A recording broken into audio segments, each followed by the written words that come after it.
Hi, my name is Nonima Digela. Welcome to my YouTube channel. So in this video, I want us to talk about how Ramsipile step by step dealt with George Baloyi.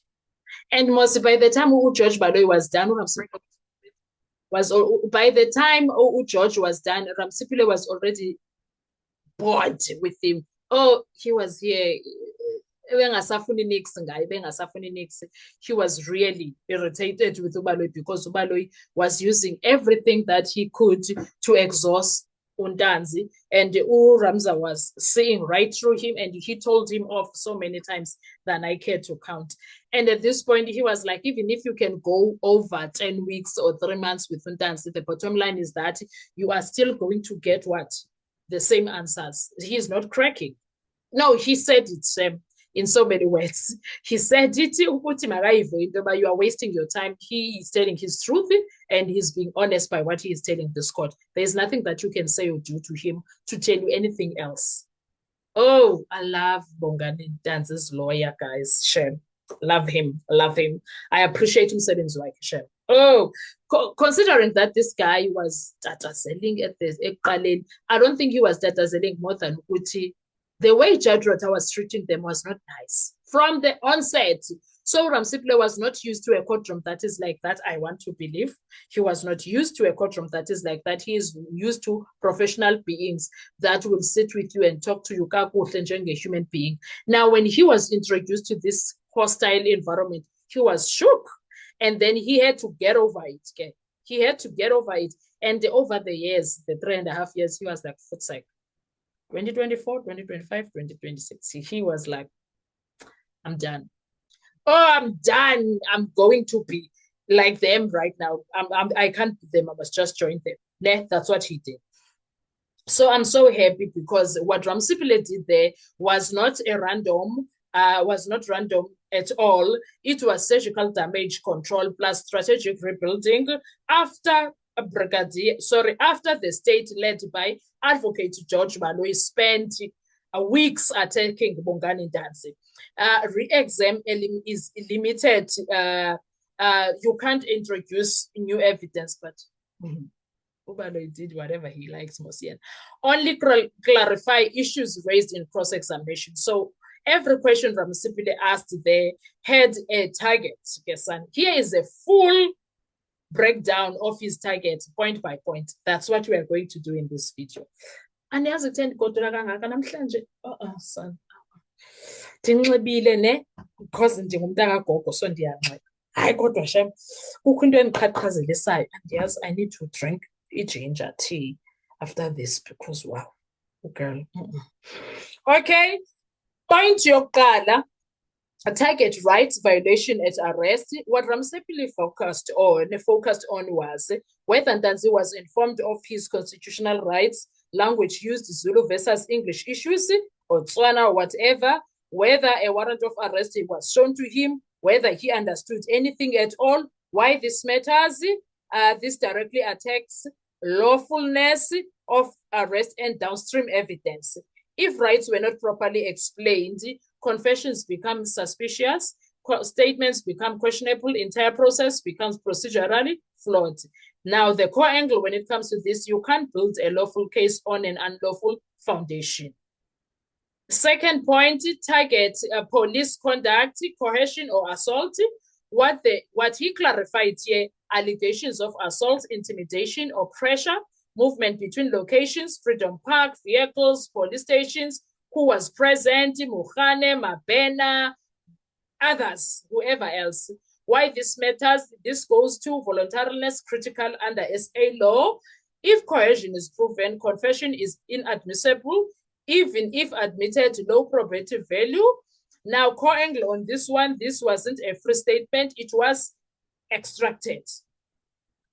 Point number 3, target confession process itself, the confession of the 19th and the 24th of June 2020. What Ramsipile drilled on was how Ntanzi ended up before Lieutenant Colonel Solomon Rapadu and Magistrate Cronier. Whether he was taken there freely or escorted under pressure, whether he understood the warning statements, whether he was coached. Why this matters, this is the heart of the state case. Ramsipile is setting up confession is equal to mechanically produced, not a true reflection of Ndanzi's version. Core angle in this confession didn't come from him, which is Bongani Ndanzi. It was built around him. Point number 4, target language plus interpreter failures. What he corrected, who spoke what language, whether Ndanzi actually understood proceedings, whether translations were accurate. Why this matters, if Ndanzi didn't understand, any agreement or confirmation is meaningless. This ties directly to Section 35 Constitutional Fair Trial Rights. Core angle on this one, you cannot consent to what you don't understand. Point number 5, target timeline corrections, state contradictions. What he cleaned up here, Ramsipile, was exact sequence of arrest, transport, detention, confession, fixing inconsistencies exposed during cross-examination. Why this matters? The state tried to create a timeline certainty, and Ramsipile re-anchors Ndanzi's version, removes confusion traps created in cross-examination. Core angle on this, let's put the timeline back where it actually belongs. Don't you love Ramsipile at this point? Don't you like, wow, my goodness, this guy? Yes. Now, point number 6, target police version versus Ndanzi's version. What he emphasized on Ramsipile was differences between police testimony, Ndanzi's lived experience, highlighting contradiction, especially from state witnesses. Why this matters, creates reasonable doubt.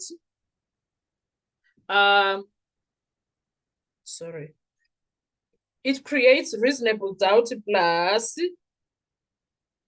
court and plus a credibility clash. Court must decide who is more reliable. Core angle, 2 versions cannot both be true. Point number 7, target breaking the consistency attack. Yes, Baloyi. What Baloyi tried in cross-examination, repetition, pressure on inconsistencies, forcing contradictions. What Ramsipile did, allowed Ndanzi to clarify calmly, explained apparent contradictions, removed ambiguity. Now, why this matters, consistency is equal to credibility. Ramsipile here repaired credibility damaged. Core angle on this one, what looked like inconsistency was actually misinterpretation. Incredible things that were done by Ramsipile, guys. Point number 8, target exposing investigative bias from the investigation team, Gesan. Because uRamza was like, andidlali nabantwana ke mna ke andenziwa kanjalo. Me, anizuqhela kakhulu. He was just like me. Anizundenzela loo nto leyo. Now, what he implied without overreaching uRamsipile here,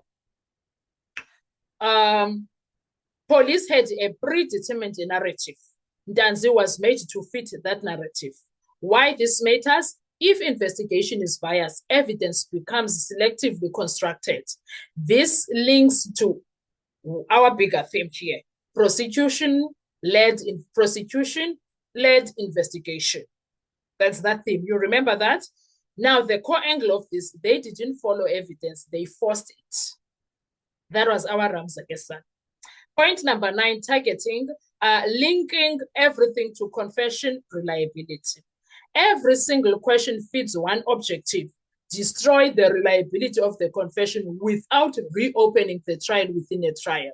Because legally, even if confession is provisionally admitted, court can still give it little or no weight. Core angle, admitted does not mean believed. Point number 10, the target. Positioning for final argument. Ne? He will do arguments that are saying why Ndanzi should not be found guilty here. Okay? Because she established rights violations, coercion, weak conflicted confessions, investigation gaps. And the core angle, even if the state is accepted, even everything that was brought by the state is accepted, it's still not enough to find the guys guilty. Now, the real strategy, let's go nuclear on this, because Ramsipile went all out, guys, in 2.5 hours. Ramsipile didn't try to win in re-exam. He did something smarter. He reframed the entire narrative from Ntanzi must explain himself to the state must explain its conduct. Now, this is our final takeaway on this. The re-examination was about restoring Ntanzi's credibility, undermining police integrity, weakening the confession without litigating admissibility, setting up the collapse of probative value. That is what Ramsipile did. What you must know, Ramsipile didn't fight the state case. He made the state's own process the accused. Oh, my goodness. I don't know how else to put it to you, but I put it to you. Ramsipile did an incredible job. I don't know about you, but I'm pleased with what he did. Let's talk in the comment section. I want to hear your views. What are your thoughts when it comes to this? He's brilliant, guys. Give it to him. He's brilliant.